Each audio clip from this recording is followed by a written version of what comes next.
نماز کی اتنی اہمیت ہے کہ نبی صلی اللہ علیہ وسلم نے سخت بیماری میں بھی نماز کی فکر کی تھی۔ عبید اللہ بن عبداللہ سے روایت ہے، وہ کہتے ہیں کہ ایک مرتبہ میں عائشہ رضی اللہ عنہا کی خدمت میں حاضر ہوا اور میں نے عرض کیا کہ آپ مجھے رسول اللہ صلی اللہ علیہ وسلم کے مرض الوفات کے بارے میں کچھ بتائیں گی؟ انہوں نے کہا کیوں نہیں۔ رسول اللہ صلی اللہ علیہ وسلم کی طبیعت جب بجھل ہوئی تو آپ نے پوچھا کیا لوگ نماز پڑھ چکے ہیں؟ ہم نے کہا نہیں یا رسول اللہ، وہ آپ کا انتظار کر رہے ہیں۔ آپ نے فرمایا میرے لیے ایک ٹب میں پانی رکھو، ہم نے ایسا ہی کیا۔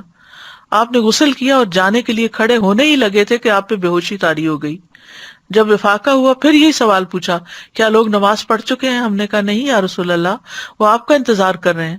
آپ نے فرمایا میرے لیے ٹب میں پانی رکھو۔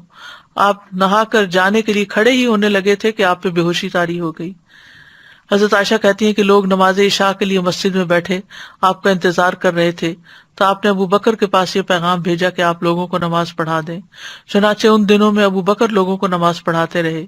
ایک دن حضور صلی اللہ علیہ وسلم کو اپنے مرض میں کچھ تخفیف محسوس ہوئی تو آپ ظہر کی نماز کے وقت دو آدمیوں کے درمیان نکلے جن میں سے ایک عباس تھے۔ ابو بکر نے جب آپ کو دیکھا تو پیچھے ہٹنے لگے۔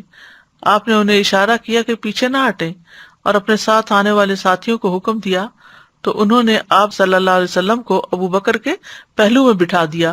ابو بکر کھڑے ہو کر نماز پڑھتے رہے اور رسول اللہ صلی اللہ علیہ وسلم بیٹھ کر نماز پڑھنے لگے۔ تو اس سے آپ اندازہ لگائیں کہ نبی صلی اللہ علیہ وسلم پر کتنی تکلیف تھی، کیسی شدت تھی، لیکن پھر بھی آپ اپنے اس فریضے کو نہیں بھولے، حالانکہ بیمار کے لیے تو بہت سی رخصتیں ہیں۔